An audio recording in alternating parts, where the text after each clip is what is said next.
ದಸರಾ ದಶ ದಿನೋತ್ಸವದ ಇವತ್ತು ಎರಡನೇ ದಿವಸ, ಎರಡನೇ ದಿವಸ. ಯಾವತ್ತು ಎರಡನೇ ದಿವಸ ಬಹಳ ಶ್ರೇಷ್ಠ. ಯಾಕೆಂದರೆ ಇದು ನಮ್ಮನ್ನು ಸಂಪೂರ್ಣವಾಗಿ ಆ ಸಮಾರೋಪದವರೆಗೂ ಸಾಯುಜ್ಯ ಕರ್ಕೊಂಡು ಹೋಗೋವರೆಗೂ ಈ ದಿವಸ ಶಕ್ತಿ ಕೊಡುತ್ತೆ.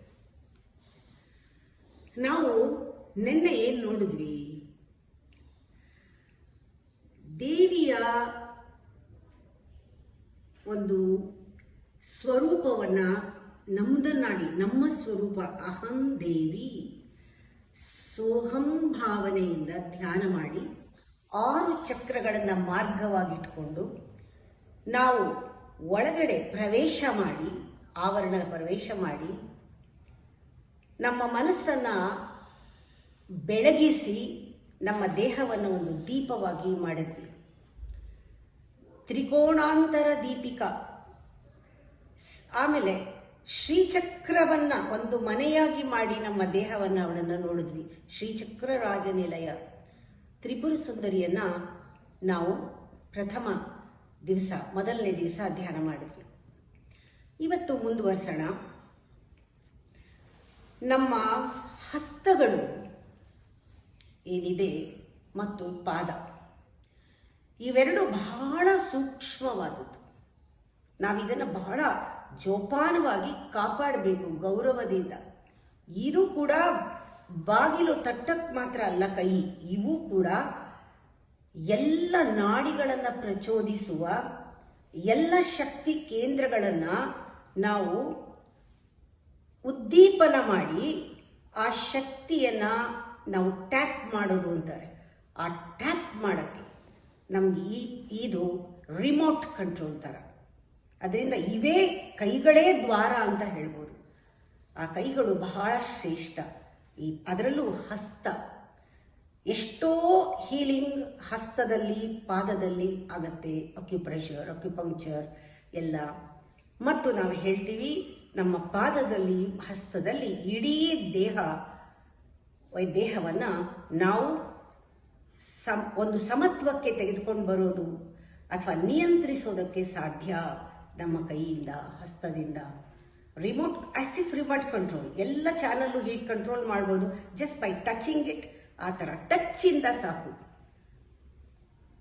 ಈ ಹಸ್ತ ಮತ್ತು ಪಾದದಿಂದ ನಾವು ಸೂಕ್ಷ್ಮವಾದ ಆವರಣವನ್ನು ಫೀಲ್ ಮಾಡ್ಬೋದು. ನಮ್ಮ ಸುತ್ತ ಮನಸ್ಸಿದೆ, ನಮ್ಮ ಸುತ್ತ ಲಿಂಗ ಶರೀರ, ಎಥರಿಕ್ ಬಾಡಿ ಇದೆ, ಪ್ರಾಣಿಕ್ ಬಾಡಿ ಇದೆ, ನಮ್ಮ ಸುತ್ತ ಕಾನ್ಷಿಯಸ್ನೆಸ್ ಇದೆ. ಬರೀ ಇದೊಂದು ಬಾಡಿ ಏನಿಲ್ಲ, ಇದು ಒಂದು ಗಾಳಿನಲ್ಲಿ ತೇಲ್ತಾ ಇರೋದಷ್ಟೇ. ಒಳಗೂ ಹೊರಗೂ ಏರ್, ಒಳಗೂ ಹೊರಗೂ ಮೈಂಡ್, ಒಳಗೂ ಹೊರಗೂ ಕಾನ್ಷಿಯಸ್ನೆಸ್. ಆ ಥರ ಇರೋದ್ರಿಂದ ವಿ ಕ್ಯಾನ್ ಫೀಲ್ ಇಟ್. ಈ ಥರ ಮೇಲೆ ಮುಟ್ಟದೇನೆ ಇಲ್ಲಿ ಫೀಲ್ ಮಾಡ್ಬೋದು, ಹೀಲ್ ಮಾಡ್ಬೋದು. ಇಷ್ಟೊಂದು ಶಕ್ತಿ ಅದರಲ್ಲೂ ಈ ಜಾಗ ಮತ್ತು ಬೆರಳ ತುದಿಗಳಲ್ಲಿ ಮತ್ತು ಈ ಅಂಚಲ್ಲಿ, ಈ ಜಾಯಿಂಟಲ್ಲಿ ಎಲ್ಲ ಇದೆ. ಇದನ್ನು ನಾವು ಅಂಗುಷ್ಟ ಅಂತ ಕರಿತೀವಿ. ನಾವು ಯಾವುದೇ ಪೂಜೆ ಮಾಡಬೇಕಾದ್ರೂ ಕರನ್ಯಾಸ, ಅಂಗನ್ಯಾಸಗಳಿಂದಲೇ ದೇವಿಯನ್ನ ಒಂದು ಸಮಾರಾಧನೆ ಮಾಡ್ತೀವಿ. ನೋಡಿ, ಇದು ಬೆರಳು, ಇದಕ್ಕೆ ಅಂಗುಷ್ಟ ಅಂತಾರೆ. ನಾವು ಅಂಗನ್ಯಾಸ ಮಾಡುವಾಗ ಹೇಳ್ತೀವಿ, ಯಾವುದಾದ್ರೂ ಹೆಸರು ತಗೊಳ್ಳಿ ಪರವಾಗಿಲ್ಲ. ಈಗ ನಾವು ಶನೈಶ್ಚರನ ಒಂದು ಸಾಧನೆಯನ್ನು ಮಾಡ್ತಾ ಇರೋದ್ರಿಂದ, ಮೆಡಿಟೇಷನ್ ಎಲ್ಲರಿಗೂ ಇನಿಷಿಯೇಟ್ ಮಾಡಿರೋದ್ರಿಂದ ಶನೈಶ್ಚರಾಯ ಅಂಗುಷ್ಟಾಭ್ಯಾಂ ನಮಃ ಅಂತೀವಿ. ನಮಃ ಅಂದಾಗ ಇಲ್ಲಿಗೆ ಮುಗಿಸ್ತೀವಿ. ಆ ನಮಃ ಅನ್ನುವಾಗ ನಮ್ಮ ಕೈ ಈ ಥರ ಬಂದರೆ ಇದೆರಡೂ ಸೇರುತ್ತೆ. ನಮಃ. ಇದು ತರ್ಜನಿ, ಮಂದಗತೆಯೇ ತರ್ಜನೀಭ್ಯಾಂ ನಮಃ. ಮಧ್ಯಮಾಭ್ಯಾಂ ನಮಃ ಹೇಳುವಾಗ ದೋಕ್ಷಜಾಯ ಮಧ್ಯಮಾಭ್ಯಾಂ ನಮಃ. ಇಲ್ಲಿ ನಾವು ಸೌರಾಯ, ಇಲ್ಲಿ ಬಂದಾಗ ಅನಾಮಿಕ ಅಂದಾಗ ಅನಾಮಿಕಾಭ್ಯಾಂ ನಮಃ. ಇದು ಕನಿಷ್ಠಿಕಾಭ್ಯಾಂ ನಮಃ ಹೇಳುವಾಗ ಶಿಷ್ಟೋಧರಾಯ ಕನಿಷ್ಠಿಕಾಭ್ಯಾಂ ನಮಃ. ನಮಃ ಅಂತ ಯಾಕೆ ಹೇಳ್ತೀವಿ?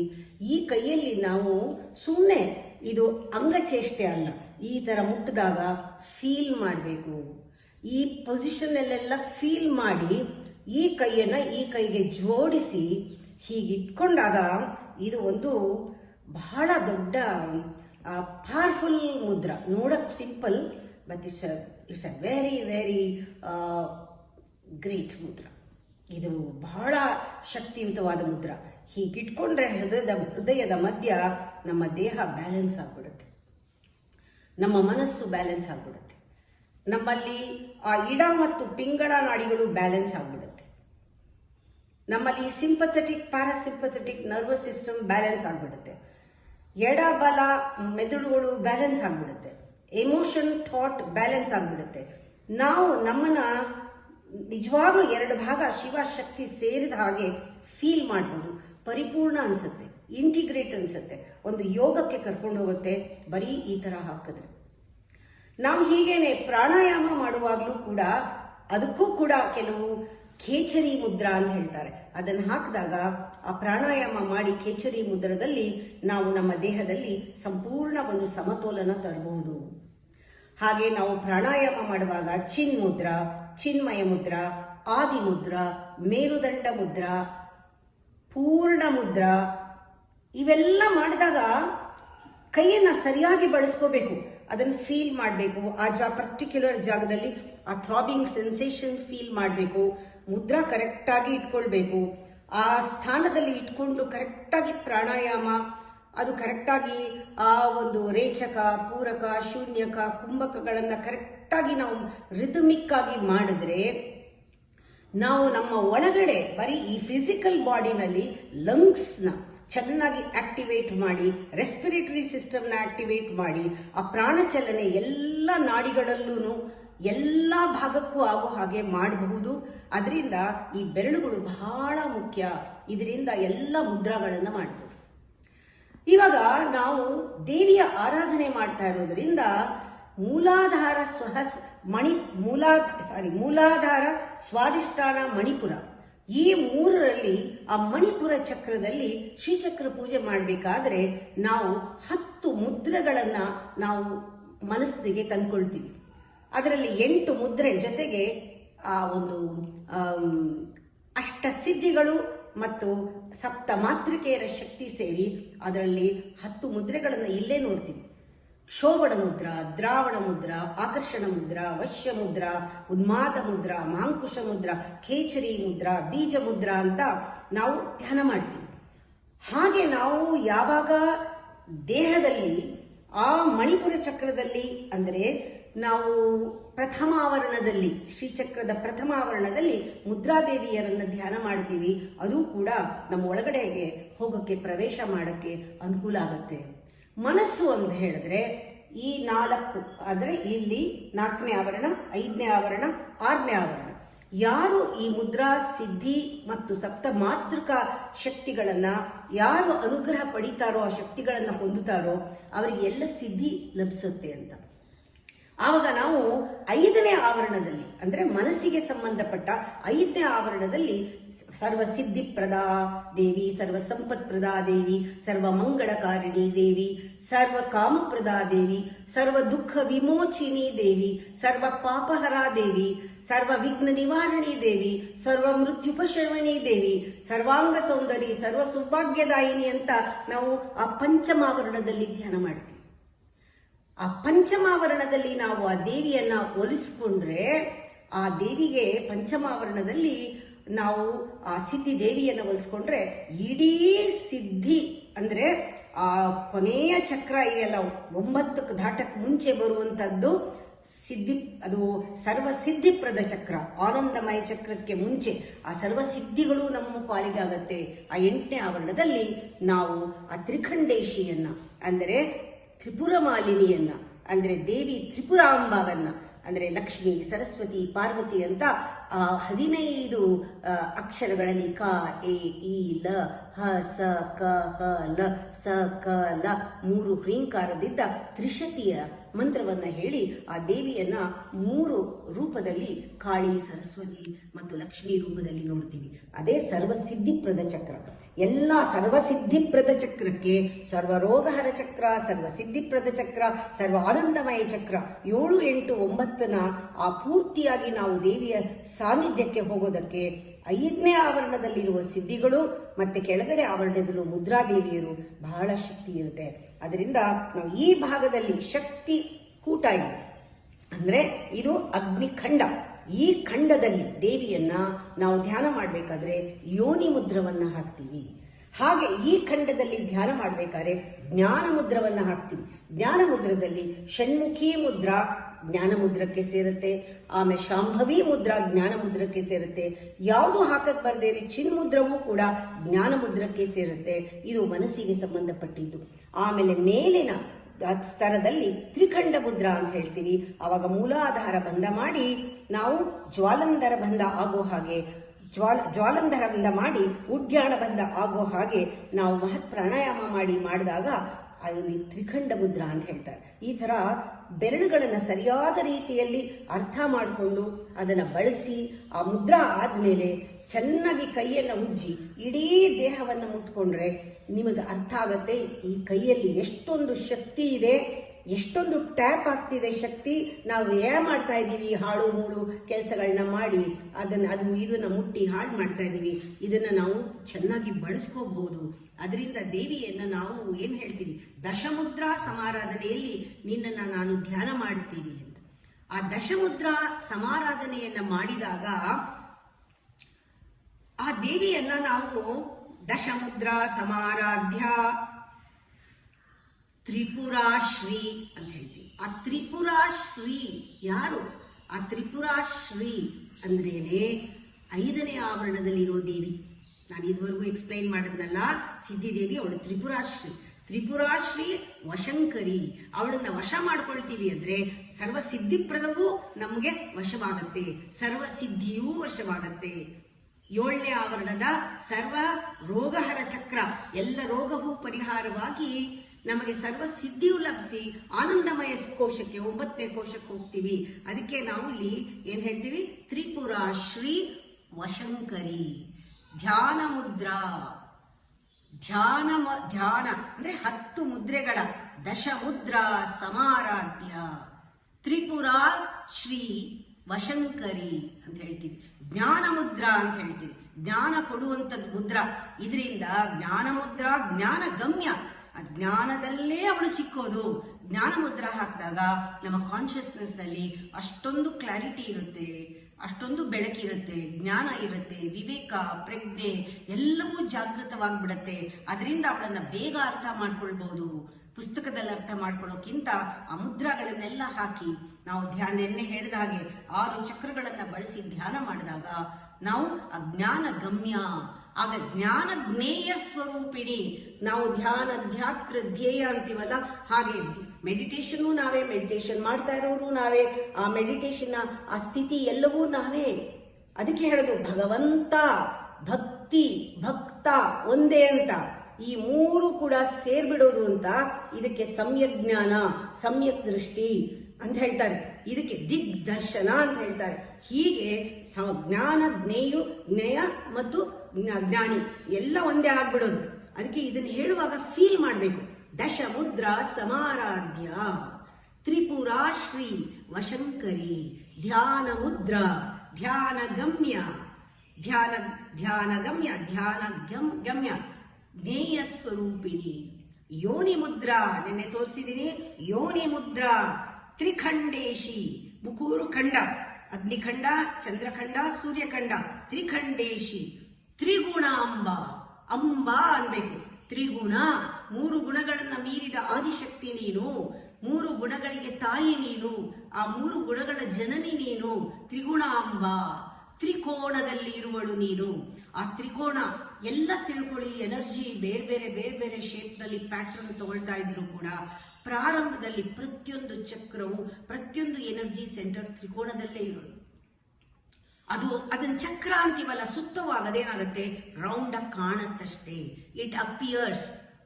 ಯಾಕೆ ಫ್ಯಾನ್ ತಿರುಗುವಾಗ ಸುಮ್ಮನೆ ಕಾಣುತ್ತೆ, ಒಳಗಡೆ ಏನೇನು ಅದು ವಿಂಗ್ಸ್ ಬೇರೆ ಇರಬಹುದು. ತಿರುಗುವಾಗ ಏನ್ ಕಾಣುತ್ತೆ, ಚಕ್ರ ಕಾಣುತ್ತೆ. ಅದರಲ್ಲಿ ಮೂವ್ಮೆಂಟ್ ಇರೋದ್ರಿಂದ ಅದು ನಾವು ಚಕ್ರ ಅಂತೀವಿ. ತ್ರಿಕೋಣ, ಅದರಲ್ಲೂ ಕೂಡ ಮೂಲಾಧಾರದ ಮೇಲೆ, ಆ ಸ್ಕ್ವೇರ್ ಮೇಲೆ ಒಂದು ತ್ರಿಕೋಣಾಕಾರದಲ್ಲಿ, ಆ ತ್ರಿಕೋಣದ ಎಪೆಕ್ಸ್ ಅಂದ್ರೆ ಬಿಂದು ಇದೆ. ಆ ಬಿಂದು ಆ ಸಪ್ತ ಭುಜಗ ರೂಪಿಣಿ ಆ ಕುಂಡಲಿನಿ ಶಕ್ತಿ ಇರೋ ಜಾಗ, ಅಲ್ಲಿಂದ ಆ ಬಿಂದುವಿನಿಂದ ಅವಳು ಹೊರಡಬೇಕು. ಹಾಗೆಯೇ ಅವಳು ಮೇಲಕ್ಕೆ ಬರ್ತಾ ಬರ್ತಾ 6 ಚಕ್ರಗಳನ್ನ ದಾಟಿ ಭೇದಿಸಿಕೊಂಡು ಬ್ರಹ್ಮಗ್ರಂಥಿ, ವಿಷ್ಣು ಗ್ರಂಥಿ, ರುದ್ರಗ್ರಂಥಿಯನ್ನ ದಾಟಿ ಬಂದು ಶಿವನಲ್ಲಿ ಐಕ್ಯವಾಗಬೇಕು. ಇದು ಒಂದು ಅರ್ಧ ಪ್ರದಕ್ಷಿಣೆ ಅಷ್ಟೇ. ಇಲ್ಲಿಗೆ ಬಂದಾಗ ಆಗುವ ಆನಂದ ಮಹಾನಂದ. ಆದರೆ ಅದು ಯಾವಾಗ ಪರಿಪೂರ್ಣ ಆಗೋದು? ಬಂದೆ ಅಲ್ಲಿ ಮೇಲಿಂದ ಇಲ್ಲಿಂದ ಆ ಹೀಟ್ ಹೋಗಿ ಆ ಒಂದು ಲೈಟ್ ಬಂದು, ಆ ಲೈಟಿಂದ ಆ ತಂಪು ಬಂದು ಅದು ಹೋಗಿ ಸೇರ್ಕೊಂಡಾಗ ಶಿವನಲ್ಲಿ ಅಲ್ಲಿ ಹೇಗೆ ಐಸ್ ಕರಗುತ್ತೋ ಆ ರೀತಿ ಕರಗಿ ಪುನಃ ಒಂದು ಡ್ರಾಪ್ ಏನಾದ್ರೂ ಪುನಃ ಬಿದ್ದರೆ ಕೆಳಗಡೆ ಆ ಬಿಂದುವಿನ ಮೇಲೆ ಬಂದು ಬಿದ್ದಾಗ 72,000 ನಾಡಿಗಳು ಓಪನ್ ಆಗತ್ತೆ. ಇದಕ್ಕೆ ನಾವೇನ್ ಹೇಳ್ತೇವೆ ಬಿಂದು ತರ್ಪಣ ಅಂತ. ಈ ಬಿಂದು ತರ್ಪಣದಲ್ಲಿ ತುಂಬಾ ಖುಷಿ ಪಡ್ತಾಳೆ ಆ ತಾಯಿ. ಒಂದು ಪರಿಕ್ರಮ ಕಂಪ್ಲೀಟ್ ಆಗತ್ತೆ, ನಮ್ಮ ದೇಹದ ಎಲ್ಲ ನಾಡಿಗಳು ಓಪನ್ ಆಗತ್ತೆ. ಇದಕ್ಕಿಂತ ಒಂದು ಭಾಗ್ಯ ಯೋಗಿಗೆ ಯಾವುದೂ ಇಲ್ಲ. ಆಮೇಲೆ ನಮ್ಗೆ ಈ ಜನ್ಮನೇ ಇಲ್ಲ, ಅಷ್ಟು ದೇಹ ಪರಿಶುದ್ಧವಾಗತ್ತೆ, ಎಲ್ಲ ಕರ್ಮಗಳು ಕಳೆದು ಹೋಗುತ್ತೆ, ಎಲ್ಲ ರೋಗಗಳು ನಿವಾರಣೆ ಆಗತ್ತೆ. ಅದರಿಂದ ಬಿಂದು ತರ್ಪಣ ಸಂತುಷ್ಟ. ಇವಳನ್ನ ನಾವು ಏನಂತ ಹೇಳ್ತೀವಿ? ಪೂರ್ವಜ ಅಂತ ಹೇಳ್ತೀವಿ. ಪೂರ್ವಜ ಅಂದ್ರೆ ಏನು? ಅಷ್ಟು ಹಳೆಬಳು. ನೀವು ಕಾಂಟ್ ಇಮ್ಯಾಜಿನ್ ಎಷ್ಟು ಸತಿ ಪ್ರಳಯ ಆಗಿ, ಎಷ್ಟು ಸತಿ ಇದು ಸೃಷ್ಟಿ ಆಗಿದೆಯೋ ಈ ಭೂಮಿ, ಎಷ್ಟನೇ ಸತಿ ಇದು ಈ ಒಂದು ಸಂವತ್ಸರ ನಡೀತಾ ಇದೆಯೋ ಗೊತ್ತಿಲ್ಲ. ಅಷ್ಟು ಪುರಾತನಳು ಅವಳು. ನಾನು ಅದಕ್ಕೆ ಹೇಳ್ತಾ ಇರ್ತೀನಿ, ಎಷ್ಟು ಸತಿ ಪ್ರಳಯ ಆಗ್ಬೇಕಾದ್ರೆ ಎಷ್ಟು ನಿಧಾನವಾಗಿ ಸೃಷ್ಟಿ ಸ್ಥಿತಿ ಲಯ ಆಗ್ಲೇಬೇಕು, ತಿರೋಧಾನ ಆಗ್ಲೇಬೇಕು, ಅನುಗ್ರಹ ಆಗ್ಲೇಬೇಕು. ಈ ರೀತಿ ಪಂಚಕೃತ್ಯಗಳನ್ನ ಎಷ್ಟು ಹಿಂದಿಂದ ಮಾಡ್ತೀಳೆ. You can imagine. ಆ ಲೈಫ್ದು ಆದಿ ಅಂತ್ಯ ಗೊತ್ತಿಲ್ಲ. ಅದರಿಂದ ಎಷ್ಟೋ ಸತಿ ಸ್ವಲ್ಪ ಒಂದು ಭೂಕಂಪ ಆದ್ರೇನೆ ಸಾಕು, ಒಂದು ಕಡೆಗೆ ನಾವು ಅನ್ಕೊಳ್ತೀವಿ ಬರೀ ಇಲ್ಲಿ ಮಾತ್ರ ಆಗಿದೆ ಅಂತ. ಇಲ್ಲ, ಎಲ್ಲೋ ಒಂದ್ ಕಡೆ ಭೂಮಿ ನಡಗಿದ್ರೂ ಕೂಡ ಎಲ್ಲೋ ಒಂದ್ ಕಡೆ ಜಲಪ್ರವಾಹ ಆಗಿರುತ್ತೆ. ಯಾವುದೋ ಭೂಮಿನಲ್ಲಿ ಇನ್ನೊಂದು ಭಾಗದಲ್ಲಿ ಬೆಂಕಿ ಹತ್ತಿರುತ್ತೆ, ಫೈರ್. ಇನ್ನೊಂದು ಕಡೆ ಒಂದು ಬಿರುಗಾಳಿ ಬೀಸಿರುತ್ತೆ, ಸುಂಟು ಗಾಳಿ ಬೀಸಿರುತ್ತೆ. ಇನ್ನೊಂದು ಕಡೆ ಆ ಮೋಡಗಳು ಆಕಾಶವೇ ಕೆಳಗೆ ಬೀಳೋ ಹಾಗೆ ಅಷ್ಟು ಮಳೆ ಸುರಿದಿರುತ್ತೆ. ಇನ್ನೊಂದು ಕಡೆ ಕಾಯಿಲೆ ಬಂದು ಜನ ಸಾಯ್ತಿರ್ತಾರೆ. ಇನ್ನೊಂದು ಕಡೆ ಬರಗಾಲ ಬಂದಿರುತ್ತೆ. ಇದೆಲ್ಲಾನು ಕೂಡ ನಾವು ಅನುಭವಿಸ್ತಾ ಇದ್ದೀವಿ. ಈಗ ಗೊತ್ತಾಗ್ತಾ ಇದೆ ಯಾವ ರೀತಿ ನೇಚರ್ ಕೆಲಾಮಿಟೀಸ್ ಯಾವ್ಯಾವ ತರ ಬರುತ್ತೆ. ಇದು ಎಲ್ಲಿಂದ ಯಾವತ್ತಿಂದನೂ ನಡೀತಾ ಇದೆ, ಹೊಸದಲ್ಲ. ಅದಾಗ್ತಾ ಇದೆ, ಸೃಷ್ಟಿ ಆಗ್ತಾ ಇದೆ, ಸ್ಥಿತಿ ಆಗ್ತಾ ಇದೆ, ಸೈಮಲ್ಟೇನಿಯಸ್ ಆಗಿ ಎಲ್ಲ ಆಗ್ತಿರೋದ್ರಿಂದ ಏನೋ ಮೇಂಟೆನೆನ್ಸ್ ನಡೀತಾ ಇದೆ. ಅದರಿಂದ ನಾವೇನೋ ಒಂದು ಮೇಂಟೈನ್ ಆಗ್ತಾ ಇದೀವಿ, ಪರಿಪಾಲನೆ ಆಗ್ತಾ ಇದೆ. ಆ ಪರಮಾತ್ಮ ನಮ್ಮನ್ನ ಈ ರೀತಿ ಇಷ್ಟರ ಮಟ್ಟಿಗೆ ಇಟ್ಟಿದ್ದಾನೆ ಅಂತ ತಪ್ಪಿಸ್ಕೊಳ್ತಾ ಇದೀವಿ ಅನ್ಸೋ ಭಾಗ್ಯ ನಮ್ಗಿದೆ. ಅದರಿಂದ ತಿಳ್ಕೋಬೇಕು, ಪುರಾತನಳವಳು. ಅದರಿಂದ ಅವಳನ್ನ ನಾವು ಲೆಕ್ಕ ಇಡಕ್ಕಾಗಲ್ಲ ಎಷ್ಟು ವರ್ಷ ಆಗಿದೆ ಅಂತ. ಅವಳು ಹುಟ್ಟಿಲ್ಲ ಇದೆ ಇರೋಳು, ಅವಳು ಸಾವಿಲ್ಲದೆ ಇರೋಳು ಅನ್ನೋದು ಆ ಮ್ಯಾಗ್ನಾನಿಮಿಟಿ ಬಂದಾಗ ಅಟ್ಲೀಸ್ಟ್ ನಮ್ಮ ಅಹಂಕಾರ ಎಲ್ಲೋ ನಾನು ಏನು ಇಷ್ಟು ಅವಳು ಮುಂದೆ ನಾನು ಏನು ಒಂದು ಸಣ್ಣ ಬಿಂದು, ಒಂದು ಧೂಳು ಕಣ. ಯಾವತ್ತು ಈ ಧೂಳು ಕಣ ಅಥವಾ ಈ ಬಿಂದು ಹೋಗಿ ಸಮುದ್ರದಲ್ಲಿ ಸೇರ್ಬಿಡುತ್ತಪ್ಪ, ಸಾಕು, ಇದೊಂದು ಸಣ್ಣದು ಬಿಂದು ಹೋಗಿ ಸೇರ್ಬಿಡ್ಬೇಕು ಅನ್ಸುತ್ತೆ. ಅದಕ್ಕೆ ನಾವು ಹೇಳುವಾಗ್ಲೇನೆ ಹೇಳಬೇಕು, ಬಿಂದು ತರ್ಪಣ ಸಂತುಷ್ಟ. ಹಾಗಂದಾಗ ಒಂದು ಸಣ್ಣ ಬಿಂದು ಹೋಗಿ ಸಮುದ್ರದಲ್ಲಿ ಸೇರಿದಾಗ ಹೇಗೆ ಒಂದಾಗ್ಬಿಡುತ್ತೋ ಹಾಗೆ ಮೇಲಿಂದ ಬಿದ್ದ ಒಂದು ಬಿಂದು ಆ ಮೇಲಿನ ಸಹಸ್ರಾರದಿಂದ ಅಥವಾ ಬ್ರಹ್ಮರಂಧ್ರದಿಂದ ಕೆಳಗಡೆ ವಾಪಸ್ಸು ಮೂಲಾಧಾರಕ್ಕೆ ಬಂದು ಆ ಒಂದು ಸ್ವಾಧಿಷ್ಠಾನದ ಮೂಲಾಧಾರದಲ್ಲಿರುವ ಆ ತ್ರಿಕೋಣದ ಬಿಂದುವಿನಲ್ಲಿ ಬಿದ್ದ ತಕ್ಷಣ ಜನ್ಮ ಸಾರ್ಥಕ ಅನ್ನೋ ಹಾಗೆ ಆನಂದ ಕೋಶದಲ್ಲಿ ಪರಮಾನಂದದಲ್ಲಿ ಸಾಯುಜ್ಯ ಸಿಗತ್ತೆ.